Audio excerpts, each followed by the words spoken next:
Berikutnya wansyiqaqul qamar, terbelahnya rembulan. Allah, ini tolong memahami tentang kejadian terbelahnya rembulan di zaman baginda Nabi Muhammad SAW itu tidak perlu menggunakan pendekatan, menggunakan alat modern, menggunakan penemuan NASA dan seterusnya, nggak perlu. Yang katanya orang-orang beriman, nggak perlu. Cara mengungkap fakta itu tidak seperti itu. Ada sebagian itu, masa iya rembulan terbelah? Kalau ya terbelah mesti ada bekasnya, mesti ada sisanya dan seterusnya, kan begitu? Masa iya? Cek dulu apakah informasi itu benar-benar terjadi, dari mana? Lihat fakta sejarahnya. Kejadian terjadinya rembulan yang terbelah dua itu disaksikan oleh kaum Quraisy yang beriman dan tidak beriman, menyaksikan itu, dan diriwayatkan oleh Imam Bukhari dalam hadis sahihnya.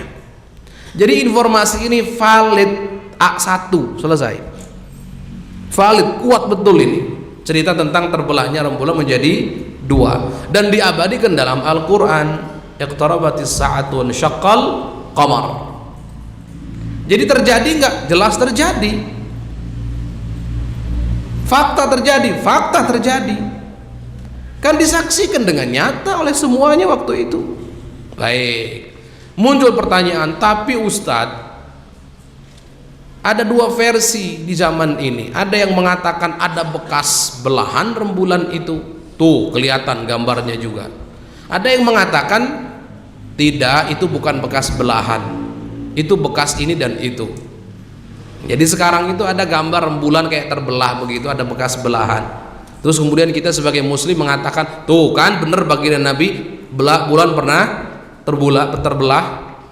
Ada yang mengatakan, non muslim mengatakan, ini bukan bekas belahan, ini hanya karena alasan tertentu saja, yang itu natural terjadi seperti itu. Baik, gini, tidak perlu nyari bekas pernah terbelah atau enggak, tidak perlu nyari bekas. Kita orang beriman meyakini itu terjadi, ada bekas atau tidak ada bekasnya, nggak perlu diperdebatkan ada bekas nggak ada bekasnya, karena bagi Allah apa susahnya menyatukan rembulan kembali menjadi utuh sempurna setelah terbelah? Mudah bagi Allah, setelah bulan terbelah Allah satukan kembali menjadi utuh sempurna, kan gitu. Sama dengan dada mulia bagi Nabi itu dibelah 4 kali, tapi kalau dicari-cari bekasnya nggak ketemu. Emang yang operasi waktu itu manusia, dokter yang operasi sampai nyari bekasnya? Mana bekas jarum jahitnya? Ya nggak perlu begitu. Yang operasi itu malaikat Jibril. Itulah disebut dengan khariq ada.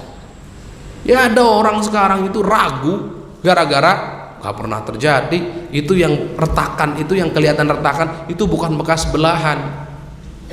Kata profesor ini, kata profesor itu, bukan bekas belahan. Nggak penting bekas belahan atau bukan bekas belahan, yang pasti sudah benar-benar terjadi.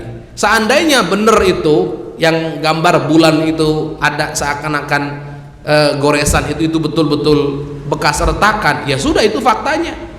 Seandainya kau itu bukan bekas retakan, apa susahnya bagi Allah menyatukan rembulan kembali utuh menjadi sempurna, sebagaimana Allah menyatukan dada bagi Nabi yang pernah terbelah menjadi sempurna. Selesai. Makanya ini Ustadz untuk anak-anak soleh para santri, belajar al-hukmul mutlak. Apa itu? Hukum. Pembagiannya ada berapa hukum itu? Hukum itu ada 3 pembagiannya, ada al-hukmul aqli, ada hukmul adil, dan ada al-hukmu syar'i.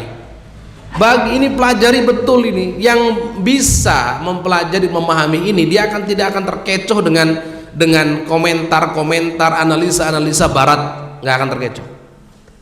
Tapi yang nggak bisa membedakan itu, dia bisa kufur dan murtad. Ini ada di beberapa kampus mungkin ya, ini oknum gurunya berkata begini, ini teman kami sendiri yang bicara, kita begini, nggak mungkin Sayyidah Maryam itu tidak punya suami,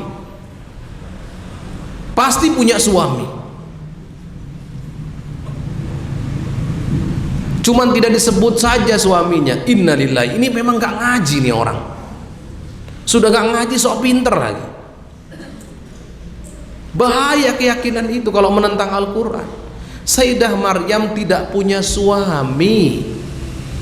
Kalau yang punya suami gak mungkin mengatakan walam yamsasni bashar, dan tidak ada manusia yang menyentuhku. Sayyidah Maryam yang ngomong itu, Al-Quran menyebutkan itu. Nah terus gimana kok nggak punya suami tapi bisa mengandung anak? Susahnya bagi Allah apa menciptakan anak tanpa suami? Toh juga Nabi Adam malah tanpa bapak dan ibu. Lebih ajaib lagi, Allah menciptakan kita sebab adanya bapak dan ibu itu adalah aturan hukum alam semesta yang dibuat oleh Allah sendiri. Kalau Allah mau merubah aturan itu, ya haknya Allah merubah. Yaudah, aku akan ciptakan manusia tanpa ada ayah dan ibu. Haknya Allah, dan itu tidak mustahil dalam akal yang sehat. Selesai. Sama seperti Isra Mi'raj. Isra Mi'raj itu secara adat itu hukum tatanan alam semesta, itu tidak mungkin, itu namanya mustahil adi. Tapi akal kita mengatakan mungkin, tidak bertentangan dengan akal. Kenapa? Hukum tatanan alam semesta ini yang buat Allah. Kalau Allah mau rubah ya terserah Allah, haknya Allah. Kayak begitu. Gini aja deh, semut, bapak ibu-ibu, anak-anak soleh semuanya, dan anak soleh yang ada di Cerumbut, yang ada di Mukhtaria sana, semut itu dalam 1 kilometer kalau suruh jalan kaki kira-kira berapa bulan? Ada yang pernah ngukur ibu-ibu? Setahun katanya perkiraan. Berapa lagi? Mungkin 2 tahun. Kalau semut suruh jalan pelan-pelan 1 kilometer kira-kira berapa lama? Anggaplah 1 bulan gitu kan.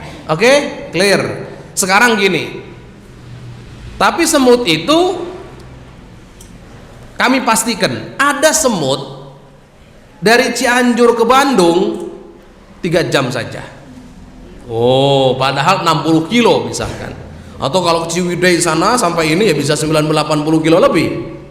3 jam. Gimana Ustadz? Hebat amat itu semut. Gampang, semutnya ikut kita nempel di baju, kita naik mobil. Bisa bayangkan nggak? Semutnya nempel di baju kita naik mobil, nyampe itu ke Bandung 3 jam saja. Ya begitu. Kalau kita melihat kemampuan manusia, hukum tatanan alam semesta, benar mustahil terjadi. Namanya Isra Mi'raj itu namanya mustahil adi. Tapi kalau kita melihat kekuasaan Allah, tidak ada yang mustahil di situ. Itu namanya mungkin aqlan, al-mumkin al-imkan al-aqli. Makanya pelajari supaya nggak terkecoh sama yang syubhat-syubhat murahan yang seperti tadi itu, syubhat yang sangat lemah. Kalau sama para ulama dilirik saja tidak yang begitu itu. Kenapa? Obatnya hanya satu, belajar. Itu aja sudah. Gitu ya.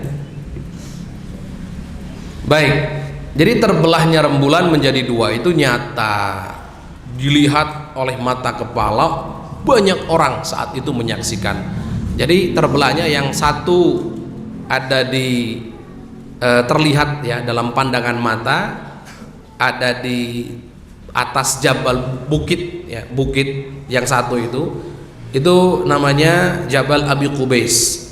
Yang satu lagi di bawah bukit namanya Suwaida gitu. Suwaida ini dia ada di pojokan di luar kota Mekah kalau zaman dulu. Jadi terlihat jelas sekali seperti itu. Disaksikan oleh para sahabat, disaksikan juga oleh kaum musyrikun Quraisy saat itu. Kalau ada pertanyaan lagi, tapi Ustadz, kok dalam sejarah tidak disebutkan bangsa-bangsa lain melihat itu? Pertama, tidak semua kejadian ditulis dalam sejarah. Kalau semua yang terjadi harus ditulis sejarah, ya berarti bapak kita, nenek kita, kakek kita nggak ada di dunia karena tidak tertulis dalam sejarah. Tapi nyatanya ada. Awas tuh ya, tidak semua yang ada harus tertulis dalam sejarah. Tidak semua yang terjadi harus dalam sejarah, dan tidak semua yang di sejarah itu mewakili yang terjadi, tidak. Jadi gini, ada dan tidak ada tidak harus ditemukan dalam sejarah. Sejarah itu hanya bagian kecil dari kejadian yang terjadi, itu yang benar. Bagian Nabi itu hidup berapa lama? Hidupnya bagian Nabi adalah 63 tahun. Semenjak jadi Rasul berapa? 23 tahun. 23 tahun, 24 jam kehidupan bagian Nabi. Kalau ditulis dalam sejarah, itu buku berapa ribu jilid itu. Tapi sejarah kan nggak panjang-panjang. Karena yang penting-penting saja kan yang dicatat. Ini yang pertama. Yang kedua, sekarang pertanyaan yang sama. Ibu tahu kalau beberapa hari yang lalu, beberapa waktu yang lalu ada gerhana bulan, tahu? Nah, banyak yang tidak tahu kan, padahal terjadi karena nggak semua melotot ke atas. Kan gitu, nggak semua melotot ke atas. Bisa jadi malam itu kan terjadinya malam, memang adanya bulan pasti malam, nggak mungkin bulan siang. Banyak orang yang sudah tidur juga, jadi nggak usah aneh-aneh mikirnya. Jadi membayangkan zaman dulu sama dengan zaman sekarang, nggak bisa seperti itu. Jadi nggak ada alasan untuk mengkoreksi fakta sejarah kejadian mukjizat bagi Nabi berupa terbelahnya rembulan menjadi dua. Sudah gitu ya.